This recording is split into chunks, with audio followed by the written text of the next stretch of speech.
Hello, my name is Pat Dunn, and our program today is Meet the Retirees, and I want to welcome you to this program. In this program, we're interviewing retirees in our community. Maybe someone who moved here in retirement, maybe someone like today who moved here, took a job, and after retiring decided to remain here. Our guest today is Bob Clyde.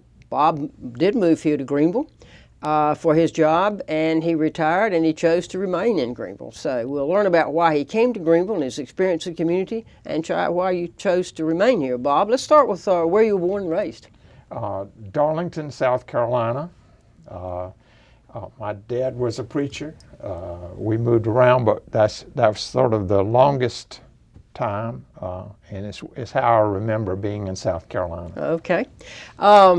When did you move to Greenville, and what brought you here?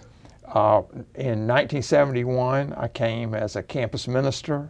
It was my first full-time job. It reminds me of when the campus minister at Wake Forest, who had been there like about 40 years, retired. He said he had a short resume. He came, he stayed. Stayed. Okay, that's good. How did you get interested in campus ministry? When I was in college, there was a minister that volunteered to be the campus minister at Morris Hill College up near Asheville. And I tell you the truth, he asked all the big questions. I mean, in some of the ways, they were big enough questions that they'll last you a lifetime. Right. And it got me interested. And even though I was pre-med at the time, thinking I would go to medical school and be a medical missionary like my uncle did, that sort of shifted me toward campus ministry. Okay. Did you actually go to medical school? I went to medical school 1 year, and then I decided that the campus ministry route was the best route for me. For you, okay. Yeah. And I know working with students, you came here to be the campus minister for Baptist students. I did. I know working with students, myself having taught at East Carolina for a long time, there are many challenges, rewards. There are also some interesting and special stories. Do you have some memorable ones that you might share today? I do. Maybe the heart of campus ministry, the thing I miss the most now are mission trips. We would go to places and go to sort of the underside of a city that you didn't see ordinarily as a tourist. Went to Washington, D.C. with a student. While we were there, we fed 800 homeless men in sight of the White House in a city block, in the basement city block. And during that time, this student that I had there serving food takes all day to make food to feed 800. 800 people, yes. And then we went and we cut up food on a ping pong table for all day, and then we went and served it. And somewhere during that time, this student said, I want to work with the homeless. Well, 16 years later, he's still working with the homeless in Raleigh. You were invited into people's lives. I did their wedding. He was an intern with me. His wife was an intern with me. So those are the kind of rewards, I think, of being a campus. So you're getting to see them while they were here, but also see their lives really blossom and be able to maintain that contact and stay with them through, I guess, when they were married and now have children and that sort of thing. We're watching Meet Retirees in our community. Our guest today is Bob Clyde. He moved here 43 years ago to take the position as a campus minister for Baptist students at East Carolina. I know, Bob, that since retiring, when did you retire, by the way?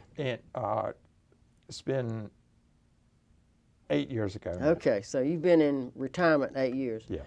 But you haven't been sitting in the rocking chair. What have you been doing since, some of the things you've been doing since retirement? One of the things I thought, and I even said when somebody talked to me about a year before I retired, and I wasn't planning on retiring at that time, what do you think about retirement? And I said, well, I said, I might be a good hippie. I said, I might be able to just sit and read and walk and enjoy things. But that's not what happened. I had a grandson that was born the next year, right after, within months of my retirement. I've been a full-time granddaddy. I had 2 good granddaddies, and so that's been a joy. And then Dan Earnhardt, who was the Methodist campus minister here, risked his reputation on an old Baptist and recommended me to 2 little country churches up in the country outside of Roanoke Rapids. So I go up there every weekend. Okay. Well, what's it like to be a Methodist minister versus being a campus minister for students, Baptist minister for students? Well, let me say it in this way. Of course, I did a lot of weddings as a campus minister. I always loved it. I always liked to sort of capture in some story who this person was, why they're here on the universe, why they, and if with the 2 people getting together. Mm-hmm. I'm now doing, my average age is about, instead of 19, it's about 80. So quite a contrast. Quite a contrast. Do a lot of funerals. And I know this sounds a little ironic, but I find there's something common in trying to sum up or capture something of the person's life over time. And I find the same almost kind of intimacy of trying to discover who they are, to say it out loud, is kin to trying to discover that when a person's beginning, like when they're getting married. And so I found that there's a connection that I didn't even know would be there. Between the beginning of a person and the end of a person's life. What about let's go back to your grandson. You said you had really 2 great grandfathers, and I know that you enjoyed your being a granddaddy and a grandfather with your grandson. What's that like? Well, one thing that we like to do, in sort of a joke for a while, because everybody's glad that the trains are out of Greenville. I said out loud sometime that Tyler and I were the only 2 people that were sad to see them go, because he loved to chase trains. We would get in a car, and jackpot was when you would pull up, be the first car at the stop, and it didn't matter how long it took. You were just there to see that train that day, and then very often we would leave and go to another stop and try to hit jackpot again and see the same train again. So it's been fun to chase trains with him and do the kinds of things that I honestly didn't have as much time to do with my own children. You learned a lot. You're learning a lot from Tyler these days about slow down and take a look at the trains as they come through. When you came here to Greenville, I'm not sure where you were, did you think at the time that you came here that you were going to remain here long enough to retire? I was at Chapel Hill. I'd been there as an intern 2 years and an interim for 2 years, and it had become home. It was an exciting growth place for me. And so when I first came, I thought I won't be here long, and I also was a little homesick for this beginning place for me at Chapel Hill. And I even took the Chapel Hill paper for 2 years. 2 years. And, but something happened about 2 years in that this was home, and it's been home ever since. And I've been very lucky. Just for example, the Spates were my next door neighbor, the artist in residence. To feel that, to have that some of these relationships of old timers that had traveled everywhere and made this home. Okay. Been to Paris and come back to Greenville to make it home. And so I've been very lucky, and I feel like, in terms of the people that I've met, and it makes it's made it home. Made it a rich experience to live here then. Yeah. So maybe you were answering this, but why did you consider maybe relocating after you retired, and why did you remain in Greenville after you retired? I really expect to live here as long as I live. It's a great place to raise family, grandchildren as well.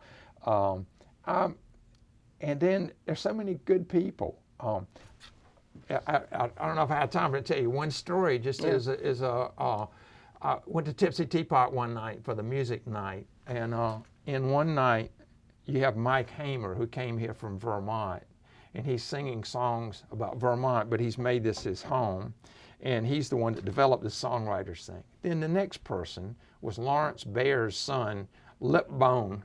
Lip Bone plays music in New York, but he was playing music and singing. The next person wrote a song about, I don't even understand, physics and black holes and how you can be in one place, but some way physics connects you to the whole universe. I don't understand it, but the chorus line said, when you're in Greenville, you're everywhere. Oh, And then the next song was about Miss Tabery, who ran the Mushroom when I first came here to invite art, to give the students a place to sell their art. And right downtown, right next to where So the Mushroom was really an art show. It was an art shop, and she sort of was a grandmama to all these art students when I first came to town, down in that little section where Chico's is now. Anyhow, in that one night, the last person was a 10-year-old girl who sang a song called Game On, about being the richness of winning the national soccer championship as a 10th grader, and the fellowship she had, the fun she had with her teammates. That's Greenville in a nutshell. And so I felt like the physics guy was right. It's all here in one spot. So you've remained here, even though when you came, you thought you were going to be here a couple of years. You stayed, retired. You stayed in your retirement at the richness of the people, and that experience of the Tipsy Teapot one night just sort of summarized what we are as a community. Let me ask you. Obviously, you're still engaged. You spend a lot of time with your grandson. You're still a minister with the Methodist churches up on the borderline of the state of Virginia. Is there any time left for other interests and hobbies? What kind of, I don't know if you do any volunteer work or you have some hobbies? My time, I always had lots of spaces as a campus minister, but my time is as full as it's ever been. I know it's a cliche that you hear, but it is as full as it's ever been. But I do play some golf. I play harmonica, play a little blues harmonica. Okay. Not as much as I would like, but that was comes under the category of old dogs, new tricks. I learned that after I was 40, and then got to play with a college band around here. Oh, that's great. Well, listen, we're getting toward our end now.